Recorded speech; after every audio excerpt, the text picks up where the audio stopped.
নামাজের মধ্যে নিয়ত করা ফরজ, কিন্তু সেটা মনে মনে ইন্টেনশন থাকলে, ইচ্ছা থাকলেই চলবে না। মনের ইচ্ছাটাই হলো নিয়ত। আপনি কি নামাজ পড়তেছেন এটা মাথায় থাকলে চলবে, মুখে নামায়তন পড়ার দরকার। মুরেব্বুরা বলবেন যে নতুন নতুন হুজুর গজাইছে, এসব ওলায়ন কি কয় না কয় আল্লাহ জানে। আর জীবন 14 গোষ্ঠী করিয়া আইছি, আমরা করিয়া আইছি, এগুলো নতুন করে কি কয়। বাবুরে, আপনারা দেখতে খেতে দান লাগান, সব কি দান হয়নি না, কিছু আগাছাও জগা যায়, আগাছাগুলো উঠে দিতে হইব। যদি কন না দানের লগে আগাছা উঠছে হিগিনো থাক, চলবো, ফসল ভালো হবে। সুন্নতের সাথে কিছু বেদাত, কিছু উল্টাপাল্টা জিনিস আছে। মুরব্বীরা বাপ দাদারা যা করে গেছে সব খারাপ ছিল না, বেশিরভাগই ভালো ছিল। 2-4টা ভুলভ্রান্তি ছিল, ওনারা মানুষ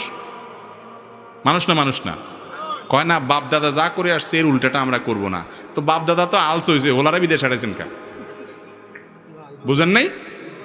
ও দুনিয়ারটা তো ভালো বোঝেন, মাশাআল্লাহ।